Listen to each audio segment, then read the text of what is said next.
रुको, अगर मोलरता समझ नहीं आई तो 3 से 5 नंबर कट जाएंगे। यूपी बोर्ड 2027 में न्यूमेरिकल जरूर आता है, लेकिन 80% बच्चे यही गलती करते हैं, किलोग्राम की जगह पर ग्राम लगा देते हैं और पूरा सवाल गलत कर लेते हैं। आज हम आपको मोलरता ऐसे समझाएंगे कि फॉर्मूला याद करने की जरूरत ही नहीं पड़ेगी, न्यूमेरिकल सीधा 1 मिनट में सॉल्व हो जाएंगे। आज की क्लास में आपको समझाएंगे हम मोलरता किसे कहते हैं, फॉर्मूला क्या होता है, एग्जाम लेवल में कैसे क्वेश्चन पूछे जाते हैं और कॉमन मिस्टेक्स कौन कौन से करते हैं। वीडियो लास्ट तक जरूर देखिएगा।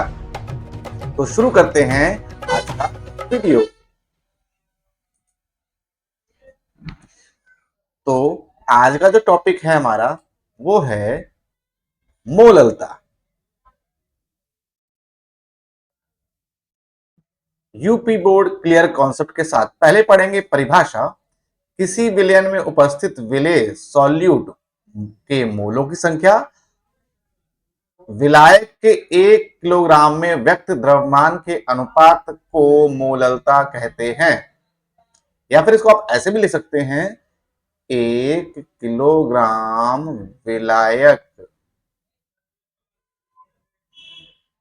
में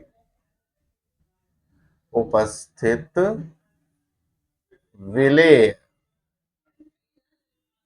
के मोलों की संख्या को मोलरता कहते हैं। क्या कहेंगे? 1 किलोग्राम विलायक में उपस्थित विलेय के मोलों की संख्या को मोलरता कहते हैं। आप इस तरीके से भी कह सकते हैं। फॉर्मूला क्या बनेगा? विलेय के मोल बटे विलायक का द्रव्यमान किलोग्राम में। तो इस हिसाब से नया फॉर्मूला हमारे पास, विलेय के मोल हम निकालेंगे W1 अपॉन M1 से, और विलायक का द्रव्यमान अगर ग्राम में दिया रहता है तो हम क्या यूज करेंगे? W2 बटा 1000 बटा ऊपर चला जाएगा तो लिख देंगे 1000, और यही आपके लिए फॉर्मूला रेडी हो जाता है। तो फॉर्मूला हमारे पास बन गया है W1 upon M1 into W2 into 1000। ध्यान दें, यहां आयतन नहीं बल्कि विलायक का द्रव्यमान केजी में लिया जाता है, किलोग्राम में लिया जाता है, ग्राम में नहीं। अगर ग्राम में दिया है तो किलोग्राम में से कन्वर्ट करते हैं, इसीलिए ये 1000 आता है। ठीक, इकाई क्या होती है? मोल प्रति केजी, या ऐसे बोलते हैं मोलल, स्मॉल m। ठीक है। महत्वपूर्ण बिंदु कौन कौन से हैं? तापमान प्रभाव से प्रभावित नहीं होता क्योंकि द्रव्यमान स्थिर रहता है। कॉलिगेटिव गुणों में डेल्टा टीवी और डेल्टा टीएफ में उपयोग होता है। अगर ये टॉपिक क्लियर नहीं किया तो वो दोनों टॉपिक ऑटोमेटिक आपको नहीं आने वाले। 3 से 5 अंक के न्यूमेरिकल सीधे आते हैं। मोलरता निकालने के स्टेप्स, ये स्टेप बहुत इंपॉर्टेंट है, ध्यान रखिएगा। वीडियो लास्ट में तक देखिएगा, जिससे आपको मैं कुछ ट्रिक्स और पुराने सालों में आए हुए क्वेश्चन सॉल्व कराने वाला हूं, वो जरूर देखिएगा। पहला क्या है टिप्स? विलेय का द्रव्यमान मोल में बदलें। दूसरा, विलायक का द्रव्यमान केजी में रखें। बच्चे यहां गलती करते, ग्राम में रख देते हैं, और सूत्र में मान रख दें, आंसर आपको मिल जाएगा। एग्जाम्पल करते हैं, उसके बाद हम बाद में पिछले सालों में आए हुए अभी क्वेश्चन भी करेंगे। ठीक है। सवाल है, 10 ग्राम NaCl को 90 ग्राम पानी में घोला गया है, मोलरता की गणना कीजिए। तो सबसे पहले क्या करते हैं हम लोग जो सवाल में दिया रहता है वो लिख लेते हैं, मोल निकाल लेंगे। कैसे मोल निकालते हैं? भार बटे अणुभार से। W1 हमारे पास क्या है? विलेय कितना है? नमक विलेय है हमारे लिए, कितना है? 10 ग्राम। M1 अणुभार कितना हो जाएगा? Na का होता है 23, Cl का होता है 35.5, दोनों जोड़ देंगे कितना आएगा? 58.5। उसके बाद कितने ग्राम पानी में घुला गया? 90, यानी W2 दे रखा है 90 ग्राम। तो हम जो फॉर्मूला हमने पढ़ा था, ये वाला, कौन सा? ये इस फॉर्मूले का यूज करने वाले हैं। देखना कैसे। m बराबर W1 कितना है 10, M1 कितना है 58.5, W कितना 2 कितना है 90 और गुणा कर देंगे 1000 के, 1010 कैंसल आउट कर लेंगे और सॉल्व कर लेंगे तो आएगा 1.9 मोल प्रति किलोग्राम। क्या आ जाएगा आंसर 1.9 मोल प्रति किलोग्राम। उत्तर हो गया आपका। कितना आसान था। अब कई बार क्या होता है एग्जाम में आता है मोलरता और मोललता में अंतर क्या होता है, तो डिफ्रेंशिएट कैसे करते हैं। हम एक तरफ लिखेंगे मोलरता, एक तरफ लिखेंगे मोललता। ये इंपॉर्टेंट क्वेश्चन है बेटा। आयतन पर आधारित होता है, ये द्रव्यमान पर आधारित होता है। यह तापमान से प्रभावित होता है, यह तापमान से प्रभावित नहीं होता है, यह अप्रभावित रहता है। लीटर में इसमें लेते हैं आयतन और ये किसमें लेते हैं विलायक, किलोग्राम में। इसके साथ साथ आप परिभाषा और फॉर्मूला को भी लिख सकते हैं, तो आपके 5 अंतर हो जाते हैं और आप 5 नंबर पक्के हो जाते हैं। तो अगला क्वेश्चन देखते हैं। अब हम लगाने वाले हैं यूपी बोर्ड पैटर्न पे जो सवाल आते हैं वो करके देखेंगे। 5 ग्राम NaCl को 100 ग्राम जल में घोला गया है, ब्रेन की मोलरता ज्ञात कीजिए। फटाफट देखेंगे।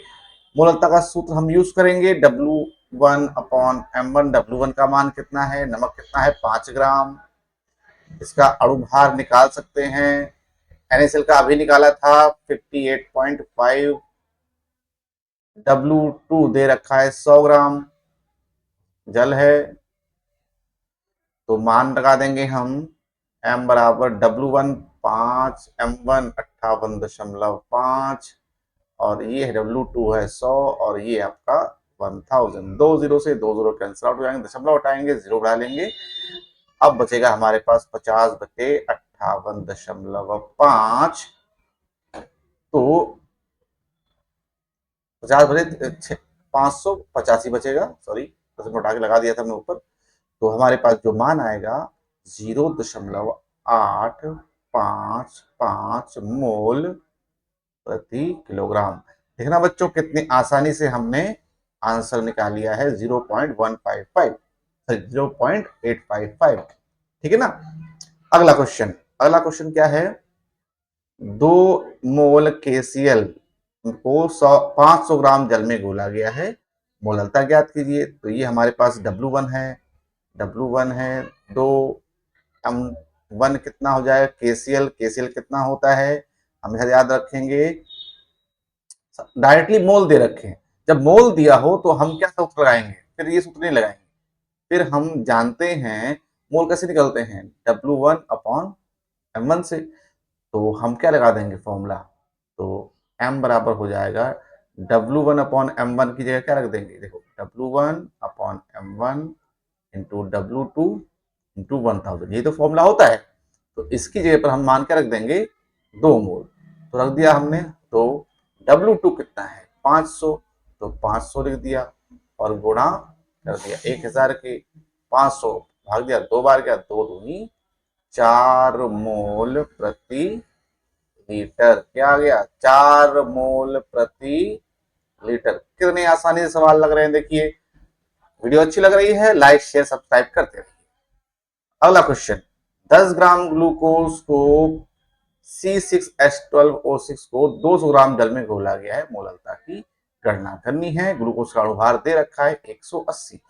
फॉर्मूला हमारे पास कुछ भी नहीं है, वही है से कुछ भी नहीं है। W1 दे रखा है, ग्लूकोज कितना है 10 ग्राम, इसका अणुभार दे रखा है सवाल में 180। जल कितना है W2 बराबर 200 ग्राम। मान रखेंगे m बराबर W1 10/180 और गुणा 200 गुणा 1000। ये 5 बार जाएगा, 0 से 0 काट लेंगे, आएगा 5/18 या आ जाएगा 0.2775 मोल प्रति लीटर, सॉरी मोल प्रति किलोग्राम। पहले तो नहीं लिख दिया था, एक बार चेक लेते हैं। ये मोल प्रति किलोग्राम होगा बेटा, ये क्या होगा मोल प्रति किलोग्राम, ये मोलरता नहीं है। ठीक है, तो ये आंसर हो गया तीसरे का, तीसरे का आंसर हो गया। तो आपने देखा कितने आसानी से हमने सारे क्वेश्चंस सॉल्व कर लिए हैं। तो बच्चों कितनी आसानी से हमने ये चीज सॉल्व कर ली है। वीडियो अच्छी लग रही है, लाइक शेयर सब्सक्राइब करते रहिएगा।